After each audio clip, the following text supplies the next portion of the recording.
Today's decisions, of course, will not immediately solve the crisis, but we have begun the process by which it will be solved. A few years ago, meetings such as this could not have happened with so many different countries from diverse continents involved. Far less could there have been an agreement amongst them. But today, the largest countries of the world have agreed a global plan for recovery and reform.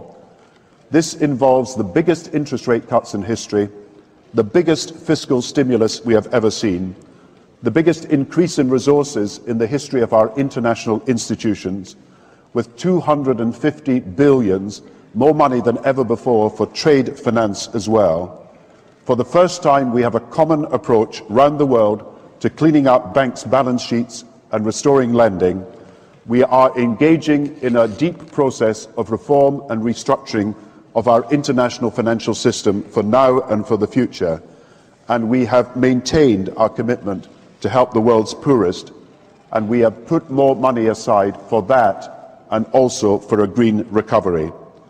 These are not just a single collection of actions. This is collective action, people working together at their best. I think a new world order is emerging, and with it the foundations of a new and progressive era of international cooperation. We have resolved that from today we will together manage the process of globalization to secure responsibility from all and fairness to all. And we've agreed that in doing so, we will build a more sustainable and more open and a fairer global society. There is a global meltdown coming. It is a global depression, and one world currency and one world financial system is the end game. China said last week they want one global currency. France said yesterday or the day before that they want one world order, a new world order, at the end of this event. This is Sky News with Paula Middlehurst. Well, there have been extraordinary scenes in Berlin tonight as thousands of people gathered to hear Barack Obama deliver key foreign policy speech on his current European tour. The Democratic presidential hopeful laid out his vision for America's place in a new world order, saying he was speaking as a proud citizen of the United States and a fellow citizen of the world. The view that America is part of what has gone wrong in our world, rather than a force to help us make it right, has become all too common. Yes, there have been differences between America and Europe. No doubt there will be differences in the future. But the burdens of global citizenship continue to bind us together. A change of leadership in Washington will not lift this burden.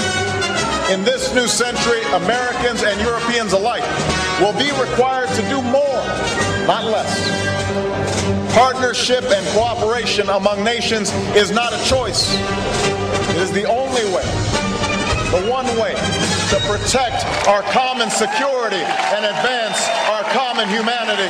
We have before us the opportunity to forge for ourselves and for future generations a new world order, a world where the rule of law, not the law of the jungle, governs the conduct of nations. When we are successful, and we will be, we have a real chance at this new world order, an order in which a credible United Nations can use its peacekeeping role to fulfill the promise and vision of the UN's founders.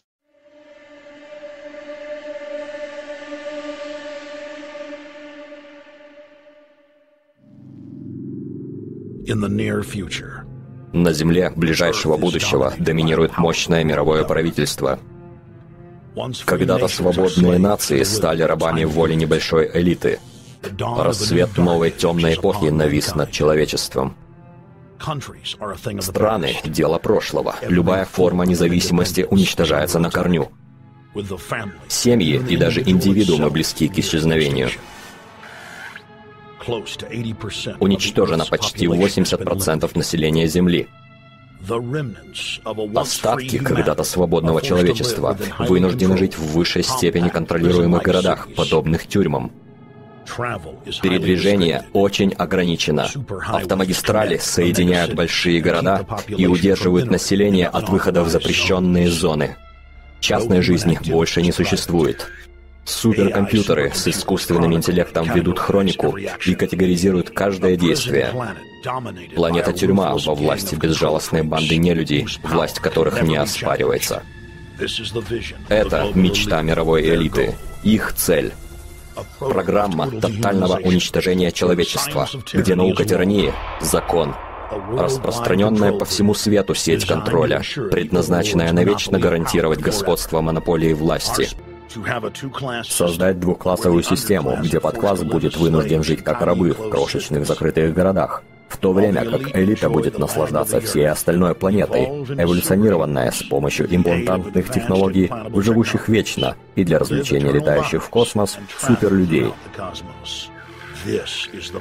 Вот обещание, данное членам нового мирового порядка.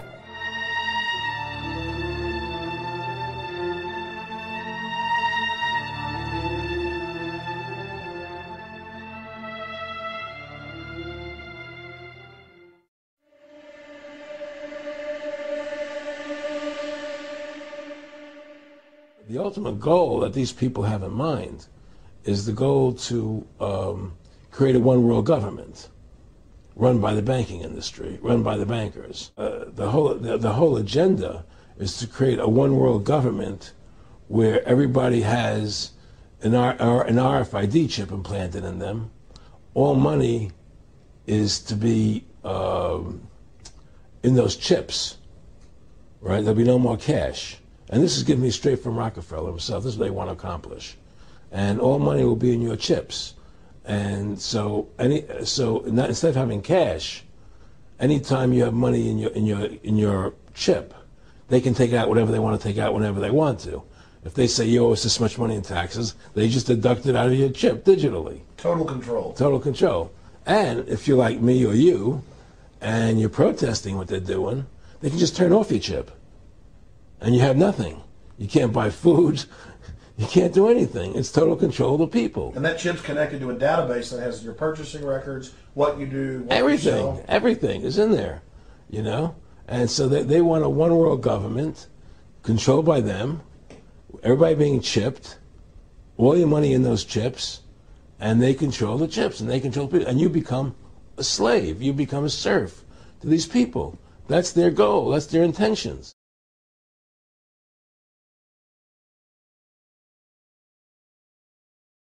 8 лет назад в США стартовала новая программа по борьбе с терроризмом. Основное оружие в ней – микрочипы. Благодаря им можно в считанные минуты получить полную информацию о человеке. Люди, которые решились вживить под кожу микросхему или просто носят ее при себе, говорят, что у них появилась масса преимуществ. Правозащитники же бьют тревогу, ведь тотальная безопасность может обернуться тотальным контролем. Репортаж Дмитрия Анопченко. Эту супружескую пару из маленького городка во Флориде американская пресса прозвала семейкой Чипсонов. Якобс первая в истории американская семья, в которой всем, включая 14-летнего сына, вживили в тело миниатюрные электронные чипы. Прибор размером с рисовое зерно не только содержит практически полную информацию о человеке, но и передает данные о состоянии здоровья и местоположении владельца. Якобс уверяют, сделали они это для того, чтобы чувствовать себя в безопасности. Ведь что бы ни случилось, все сведения о них врач или полицейский получит в считанные секунды. Я так благодарен за столь необычный подарок, ведь он спасет мою жизнь, если что-нибудь случится. Эксперимент вызвал бурю возмущения в Соединенных Штатах. Политики заговорили о нарушении гражданских прав, священники даже вспомнили о библейских пророчествах, 3 шестерках и метке дьявола. Но вскоре страсти поутихли и выстроились очереди из желающих имплантировать себе микрочип. Сейчас в Америке вшить электронную метку под местной анестезией стоит всего $200. Люди говорят, для них чип – это возможность вовремя получить медицинскую помощь или сообщить спасателям и врачам данные о себе, если с ними что-то случится. Пока сотни пассажиров стоят в очереди, владельцы микрочипов, вся информация о которых у них в руках, проходят в терминал самыми первыми. Для них в Соединенных Штатах уже есть отдельные дорожки. Среди удобств, которые могут появиться в будущем, отказ от необходимости носить с собой документы и бумажник. Паспорт или кредитку тоже заменит микрочип. Такая чиповая программа – путь к тотальному контролю, возмущаются противники нововведения. Ведь когда и документы, и деньги заменяет одна электронная метка, человеком легко управлять. Эти технологии позволяют другим людям узнать все, кто вы, что делаете, без вашего ведома и согласия. И мы уверены, что это в конечном счете приведет только к росту мошенничества и создаст новые риски для каждого гражданина. А правительственные чиновники призывают не верить скептикам и утверждают, без сбора личных данных всех добропорядочных граждан сложно найти потенциального террориста. Главная задача — понимать, кто перед нами. Мы уже остановили тысячи людей, которые хотели въехать в страну, пользуясь чужими паспортами. Нам нужны биометрические данные, чтобы разобраться, кто на самом деле находится в стране и кто пытается из нее выехать. Чиновники говорят, безопасность превыше всего, и страна, которая 11 сентября пережила самый страшный в своей истории теракт, может в чем-то поступиться принципами во имя своего спокойствия. Поэтому на новые технологии безопасности здесь готовы тратить любые деньги. И уже в нынешнем году выделят на развитие программы очередные десятки миллиардов долларов. Из Вашингтона Дмитрий Анопченко, Юрий Романюк. Подробности телеканал Интер.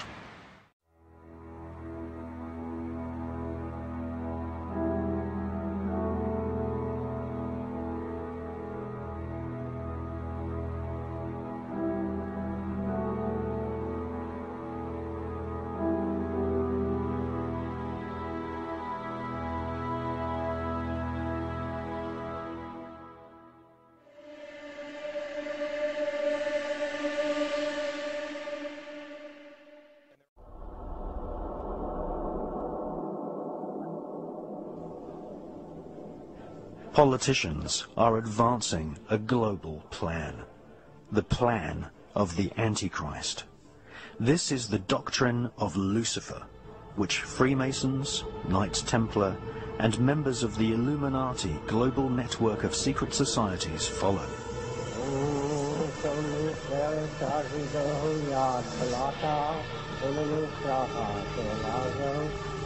Their goal is the total spiritual and ecological destruction of the world.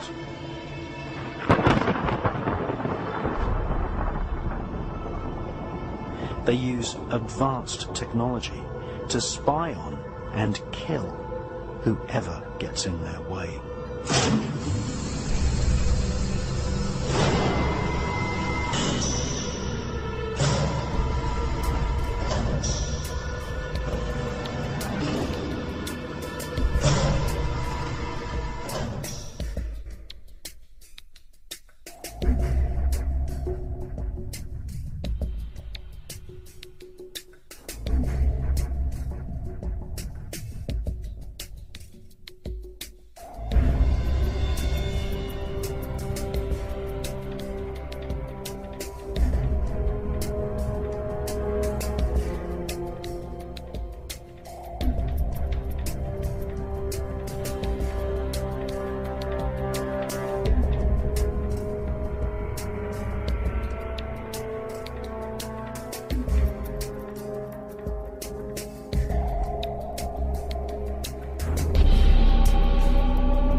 The yellow list.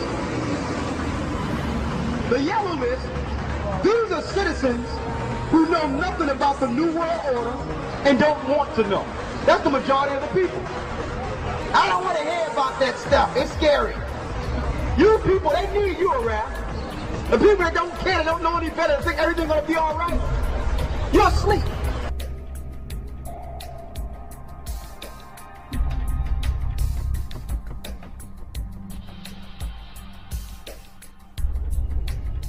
Высокосекретная группа круглого стола объединена, формируя глобальную разведсеть. Предки сегодняшних членов этой группы заправляли делами планеты не 100 лет. Теперь, в заключительной стадии, они готовятся к созданию мирового правительства. Цели столь лакомые для тиранов на протяжении всей истории. И теперь они подают надежды в приношении нам нового подарка – неукротимой тирании таких масштабов, что предыдущие их подвиги покажутся детской забавой. Когда мировое правительство полноценно вступит в свои права, никто не в силах будет остановить планы нового мирового порядка по глобальному сокращению населения. Для невосприимчивых к новым психологическим программам по всему США уже выстроены сотни лагерей Федерального агентства по чрезвычайным обстоятельствам. Все методы хороши. Эти темные подрядчики намереваются выпустить череду из искусственно созданного биооружия, одно хуже другого, и в то же самое время расширить полицейское государство для организованного истребления человеческой популяции. И все это во имя священной борьбы с невидимыми террористами. And that's exactly the mission of the Illuminati. To foment wars in countries, they will end in miserable defeat, but they will bring about such an immoral state that the people will cry out for morals, just like they did in the French Revolution, and then the Vatican will step in and proclaim themselves the sovereign moral authority of the globe. And I humbly ask for anybody out there that knows the man to inquire of Alex Jones why he's never revealed this information.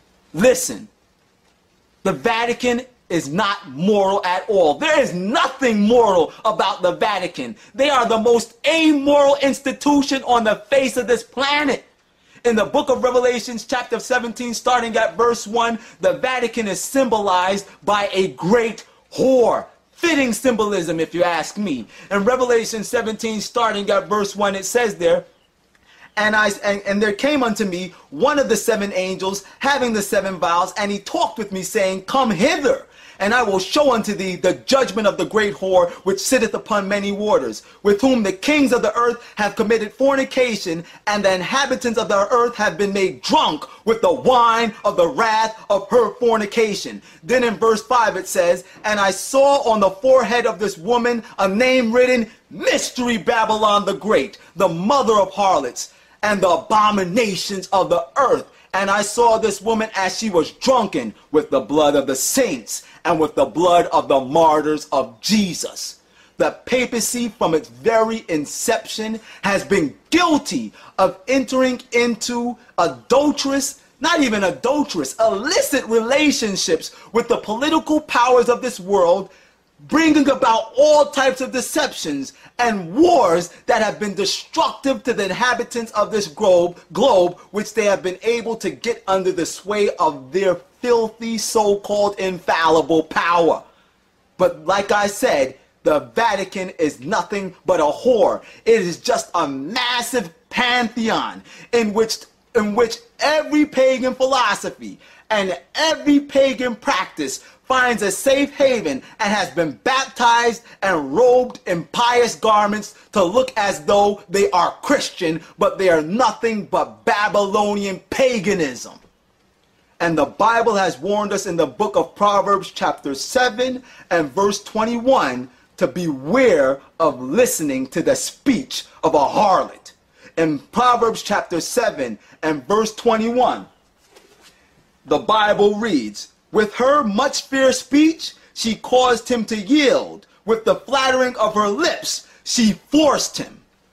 Through her propositions and her propaganda, the papacy is deceiving our minds to yield to her as a moral authority, but don't believe it, because the pathway of her steps will lead you into death and into hell.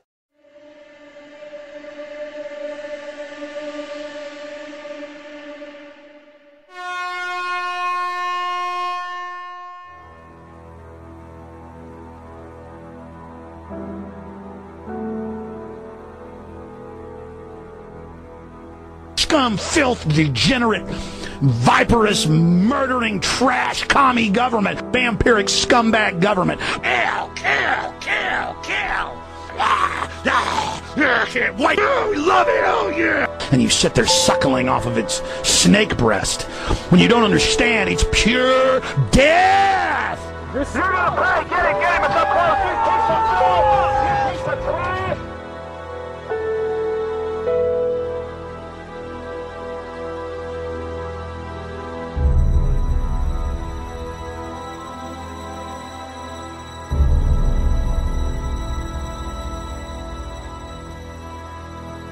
Несчетное количество людей возненавидят новый мировой порядок и погибнут в протесте против него. Герберт Уэллс, «Новый мировой порядок», 1939 год.